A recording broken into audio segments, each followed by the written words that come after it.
2026년 3월, 한국 항공방위산업의 역사가 조용하지만 분명하게 한 페이지를 넘기게 된다.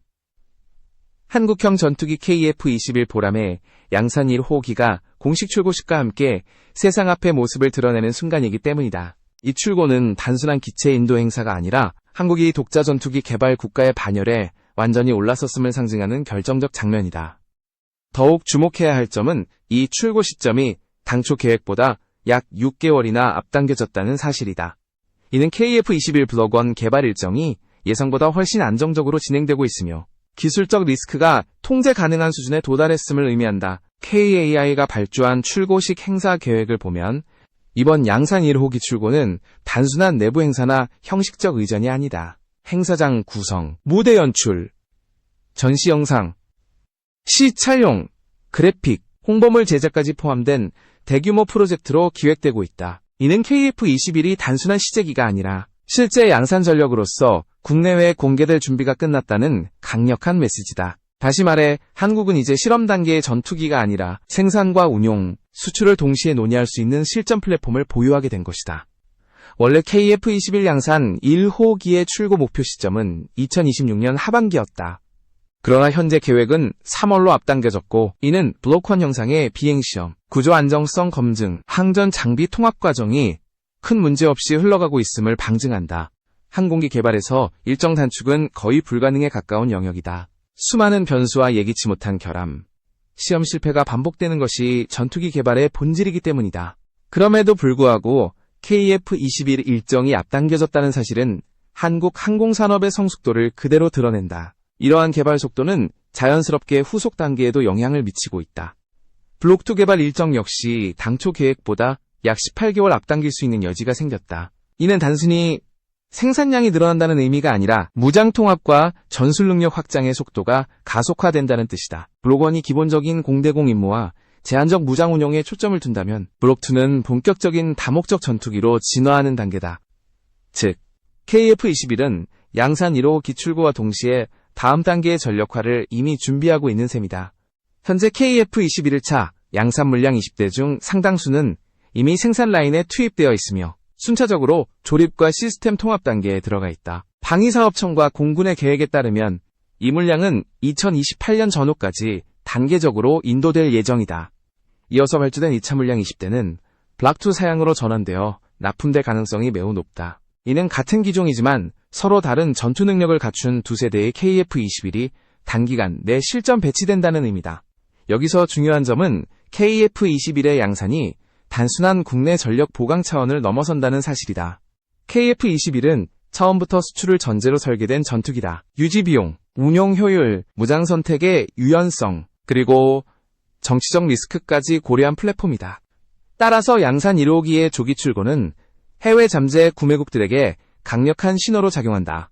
이 전투기는 계획 단계에 머물러 있는 개념기가 아니라 실제로 생산되고 인도되는 현실의 무기체계라는 점을 명확히 보여주기 때문이다. KF-21 보람의 양산 1호기의 출고는 한국 공군의 전력 구조에도 중요한 변화를 예고한다. 노후화된 F4와 F5 계열 전투기의 완전 퇴역 이후 공군은 새로운 중추전력을 필요로 해왔다. F-35도입만으로는 전력 공백을 메우기에 수량과 비용 면에서 한계가 명확했다.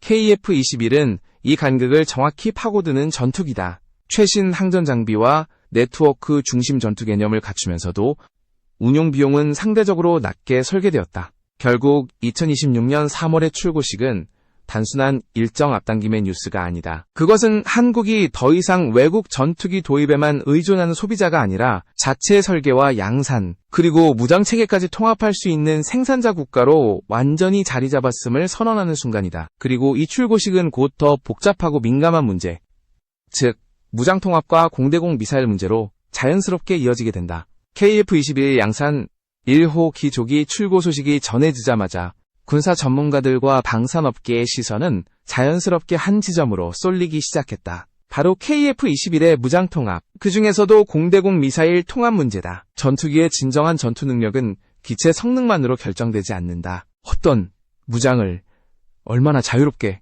얼마나 깊이 통합할 수 있는지가 실전 가치를 좌우한다. 그리고 이 지점에서 KF-21은 현재 가장 민감한 시험대 위에 올라 있다. 미국이 KF-21에 AIM-120 통합과 관련해 보인 태도는 겉으로 보기에는 긍정적이지만 내용을 들여다보면 결코 단순하지 않다.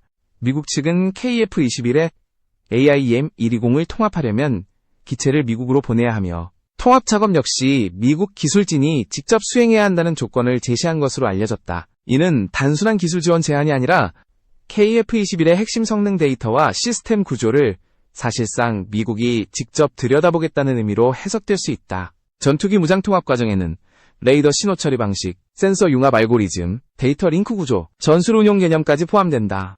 미사일 하나를 통합하는 과정에서 기체 전체의 작전 개념이 외부에 노출될 수 있다. 국방과학연구소와 방위사업청이 이 조건을 쉽게 받아들이기 어려운 이유가 바로 여기에 있다. KF-21은 단순 조립기체가 아니라 한국이 독자적으로 구축한 항전체계와 소프트웨어 구조를 갖춘 전투기이기 때문이다. 이러한 미국의 조건은 KF-21에 대한 기술 이전을 제한하면서도 동시에 한국의 기술을 간접적으로 흡수하려는 전략적 계산이 깔려있다는 분석이 나온다. 미국 입장에서는 KF-21이 중동이나 동남아, 동유럽 시장에서 F-16과 직접 경쟁하는 상황을 달가워할 이유가 없다.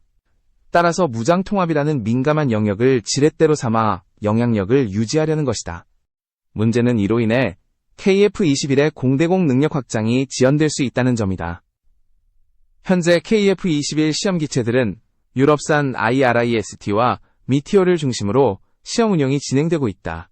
이 조합은 기술적으로 매우 뛰어나지만 수출이라는 관점에서 보면 또 다른 장벽을 만든다. 특정 국가에 대한 무기 수출 승인 문제는 언제든 정치적 변수로 작용할 수 있기 때문이다. 특히 중동이나 일부 아시아 국가의 경우 유럽산 중거리 공대공 미사일 수출 승인 자체가 어려워질 가능성이 있다. 바로 이 지점에서 KF-21의 무장 통합 문제가 단순한 기술 논쟁을 넘어선다. 이는 한국 방산산업의 자율성과 직결된 문제이며 동시에 KF-21 수출 전략의 핵심 리스크다. 미국산 미사일에 의존하면 미국의 승인이라는 문턱을 넘어야 하고 유럽산 무장에 의존하면 또 다른 정치적 제약에 걸릴 수 있다. 결국 선택지는 명확해진다. 한국 스스로 공대공 미사일 체계를 확보하지 않으면 KF-21은 언제든 외부 변수에 흔들릴 수밖에 없다. 이러한 배경 속에서 국방과학연구소가 국산 단거리 공대공 미사일 체계 개발에 본격적으로 착수했다는 소식은 단순한 개발 발표 이상의 의미를 가진다. 이는 KF-21의 무장 자립화를 향한 전략적 전환점이다. 방위사업청이 공식 승인한 이 사업은 약 4,300억 원 규모로 2030년대 초반 작전 배치를 목표로 하고 있다. 단기적으로는 기존 외산 무장을 병행 운용하되 중장기적으로는 KF-21에 최적화된 국산 미사일 체계를 구축하겠다는 구상이다. 특히 이 국산 단거리 공대공 미사일은 단순한 대체제가 아니다. 개발 초기부터 KF-21의 센서 구조와 데이터 링크, 헬멧 조준 체계와의 완전 통합을 전제로 설계되고 있다.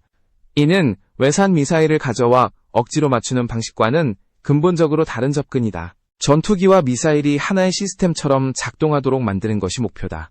결국 KF-21의 무장 통합 문제는 기술의 문제가 아니라 선택의 문제다. 외부에 의존하는 편의성과 독자 체계를 구축하는 고통스러운 길 중 어느 쪽을 택할 것인가의 문제다. 그리고 현재 한국은 분명히 후자를 선택하고 있다. 이 선택이 단기적으로는 시간과 비용을 요구하겠지만 장기적으로는 KF-21을 진정한 의미의 한국형 전투기로 완성시키는 결정적 기반이 될 것이다. KF-21의 무장 자립화 논의가 본격화되면서 자연스럽게 핵심 축으로 떠오른 것이 바로 국산 단거리 공대공 미사일 체계다. 전투기의 성능을 논할 때 흔히 엔진 출력이나 레이더 성능이 주목받지만 실제 공중전의 승패를 가르는 요소는 훨씬 더 직접적이다. 조종사가 어떤 상황에서 얼마나 빠르게 적기를 포착하고 어떤 각도에서 미사일을 발사할 수 있는지가 결정적이다. 이 영역에서 단거리 공대공 미사일은 마지막 순간에 승부수를 담당하는 무기다. 국방과학연구소가 주도하는 국산 단거리 공대공 미사일 개발 사업은 단순히 외산 무장을 대체하기 위한 프로젝트가 아니다. 이 사업의 핵심 목표는 KF-21이라는 플랫폼에 완전히 최적화된 공중전 체계를 구축하는 데 있다. 다시 말해 기존에 존재하던 미사일을 KF-21에 얻는 것이 아니라 KF-21의 센서 구조와 작전 개념에 맞춰 미사일 자체를 설계하는 방식이다. 이는 개발 난도가 훨씬 높지만 성공할 경우 비교 불가능한 전술적 이점을 만들어낸다.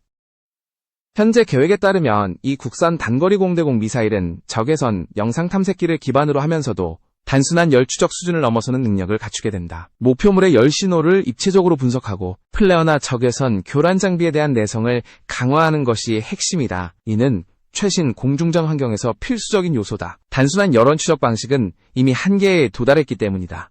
또 하나 중요한 특징은 높은 오프보어 사이트 교전 능력이다. 이는 조종사가 기술을 목표물 정면으로 돌리지 않아도 헬멧 조준 체계를 통해 측면이나 후방의 적기를 공격할 수 있다는 뜻이다. 근접 공중전에서 이 능력은 생존성과 직결된다. 국산 단거리 공대공 미사일은 개발 초기 단계부터 이 개념을 중심에 두고 설계되고 있으며 KF-21의 헬멧 조준 장비와 실시간으로 연동되는 구조를 목표로 하고 있다.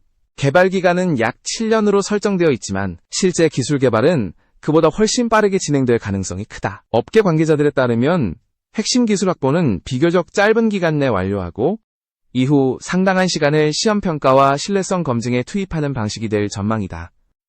이는 실전 배치를 염두에 둔 매우 보수적인 접근이며 실패를 최소화하기 위한 전략이다.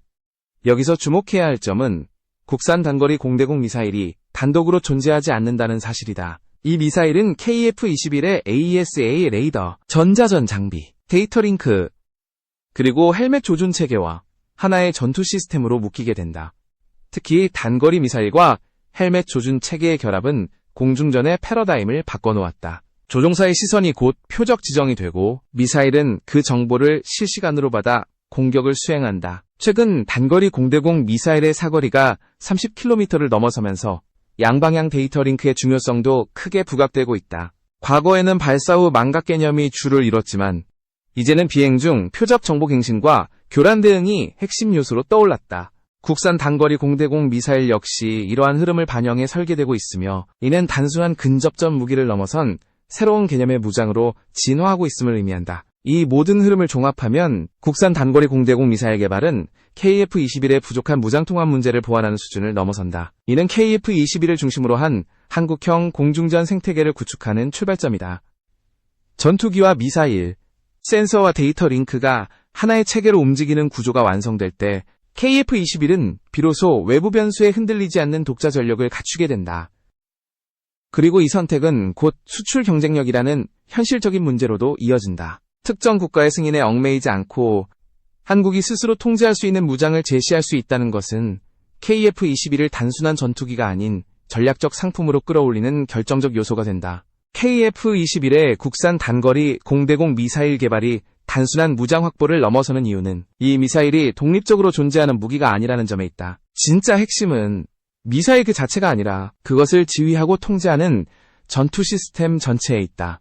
그리고 그 중심에는 KF-21에 탑재되는 AESA 레이더와 통합 항전 체계가 놓여 있다. 이 영역에서 KF-21은 단순히 외산 장비를 조합한 전투기가 아니라 하나의 완성된 전투 네트워크를 지향하고 있다. KF-21의 AESA 레이더는 다수의 송수신 모듈을 전자적으로 제어해 빔을 조향하는 구조를 갖추고 있다. 이를 통해 여러 공중 표적을 동시에 탐지 추적할 수 있을 뿐만 아니라 전자전 환경에서도 안정적인 표적 정보를 유지할 수 있다. 중요한 점은 이 레이더가 단순히 탐지 장비로 끝나지 않는다는 사실이다. 레이더에서 생성된 데이터는 곧바로 전투기 내부의 임무 컴퓨터를 거쳐 미사일과 헬멧 조준 체계로 공유된다. 이 과정에서 헬멧 조준 체계의 역할은 결정적이다. 조종사는 더 이상 기술을 목표물 방향으로 정렬할 필요가 없다. 시선만으로 목표를 지정하고 그 정보가 실시간으로 미사일에 전달된다. 이는 공중전의 반응 속도를 극적으로 단축시키며 근접 교전에서 생존성을 크게 끌어올린다. KF-21에 통합되는 국산 단거리 공대공 미사일은 바로 이 헬멧 조준 체계와의 완전한 연동을 전제로 개발되고 있다. 여기에 더해 주목해야 할 요소가 데이터 링크다. 과거 단거리 공대공 미사일은 발사 후 조종사의 개입이 거의 불가능한 무기였다. 하지만 현대 공중전 환경에서는 상황이 달라졌다. 표적이 회피 기동을 하거나 전자적 교란을 시도할 경우 미사일은 비행 중에도 새로운 정보를 받아야 한다. 이를 위해 양방향 데이터 링크는 선택이 아니라 필수가 되었다. KF-21과 국산 단거리 공대공 미사일의 조합은 바로 이 점을 정면으로 겨냥하고 있다. 이러한 통합 구조는 단순히 전투 효율을 높이는 데서 그치지 않는다. 이는 KF-21의 수출 경쟁력과 직결되는 문제다. 외산 무장을 사용하는 전투기는 언제든 수출 승인이라는 정치적 변수에 발목이 잡힐 수 있다. 특히 중동이나 일부 아시아 국가의 경우 공대공 미사일 하나 때문에 계약 전체가 흔들리는 사례가 반복되어 왔다.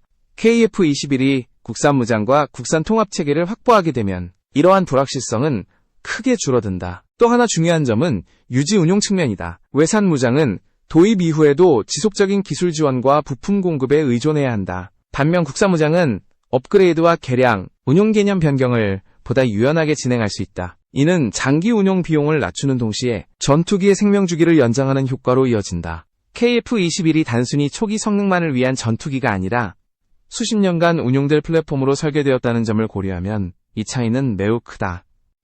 결국 KF-21의 AESA 레이더, 헬멧 조준 체계, 데이터 링크, 그리고 국산 단거리 공대공 미사일은 각각 따로 존재하는 요소가 아니다.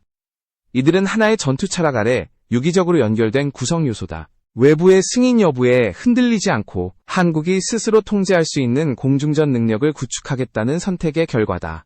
그리고 이 선택은 곧 KF-21을 단순한 국산 전투기가 아니라 전략적 자산으로 격상시키는 기반이 되고 있다. KF-21의 무장 자립과 통합체계가 갖는 의미는 결국 전장 안에서만 평가되는 문제가 아니다. 이 전투기가 진정한 가치를 발휘하는 무대는 국제방산시장이며 그곳에서 KF-21은 매우 복잡한 경쟁 구도 속에 놓여 있다.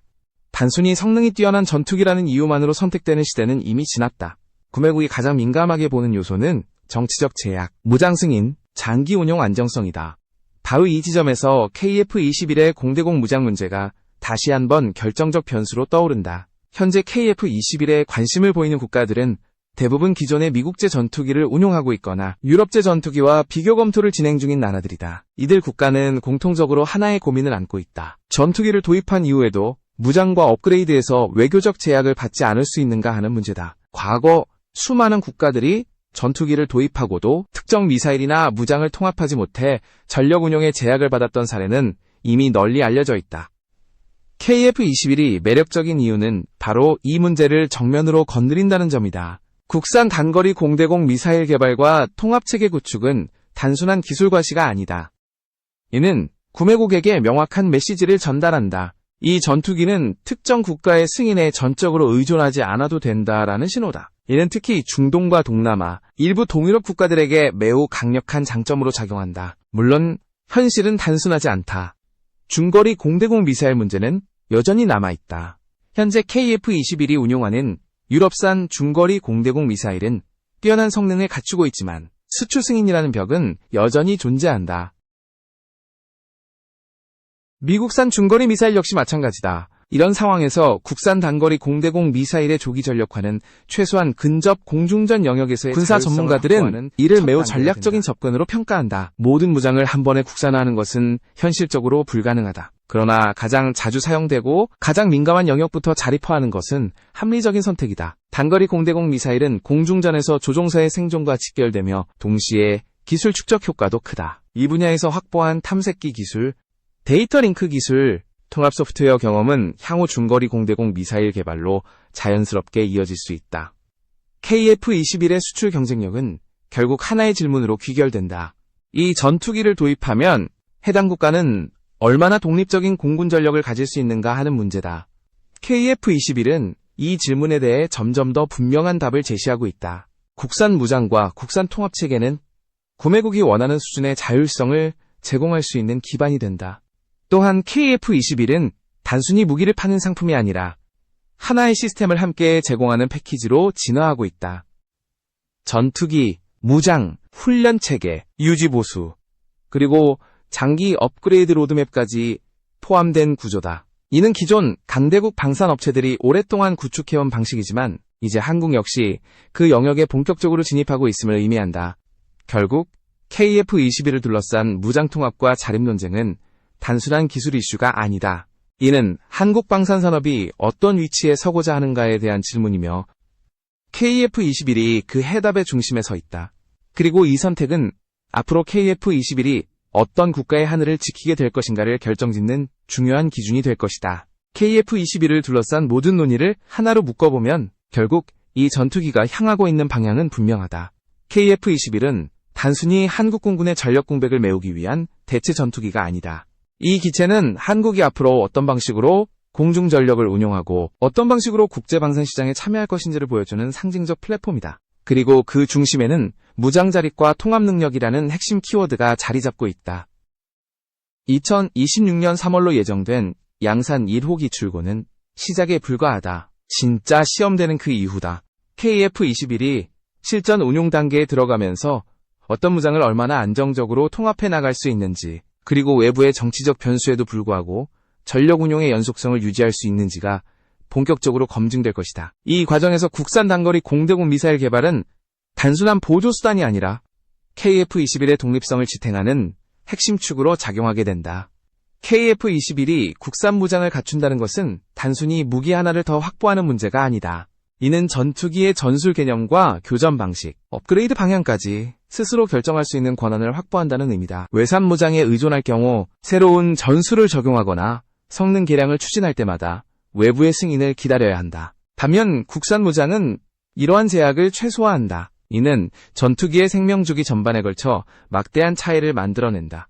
또한 KF-21을 중심으로 축적되는 기술적 경험은 단기간에 사라지지 않는다. 국산 단거리 공대공 미사일 개발 과정에서 확보되는 탐색기 기술, 소프트웨어 통합 능력, 시험평가 데이터는 향후 중거리 공대공 미사일, 나아가 다른 항공 무장 체계로 확장될 수 있다. KF-21은 하나의 전투기 개발 사업이 아니라 한국 항공 무장 기술의 연속적인 진화를 이끄는 촉매 역할을 하고 있다. 국제시장에서 KF-21이 차지할 위치 역시 점점 선명해지고 있다. 초고가 스텔스 전투기와 저가 경전투기 사이의 틈새를 공략하면서도 무장자립이라는 차별화된 강점을 앞세운다. 이는 단순한 가격 경쟁이 아니라 운용 주권을 중시하는 국가들을 겨냥한 전략이다. KF-21은 이들에게 현실적인 대안을 제시할 수 있는 몇 안 되는 선택지로 떠오르고 있다. 물론 앞으로의 길이 순탄하지만은 않을 것이다. 무장 통합 과정에서 예상치 못한 기술적 난관이 발생할 수도 있고 국제 정세 변화에 따라 수출 환경이 급변할 가능성도 있다. 그러나 분명한 점은 하나다. KF-21은 더 이상 계획 속의 전투기가 아니다. 이미 생산되고 있으며 실제 전력으로 편입될 준비를 하고 있다. 그리고 그 과정에서 한국은 스스로 선택하고 스스로 책임지는 길을 걷고 있다. 결국 KF-21의 진정한 가치는 특정 미사일의 성능이나 단일 지표로 평가될 수 없다. 이 전투기는 한국이 공중전력의 설계자이자 운용자로서 완전히 독립적인 위치에 서기 위한 과정 그 자체를 상징한다. 양산 1호기의 출고식은 그 출발선에 불과하다. 그 이후 펼쳐질 선택과 결과들이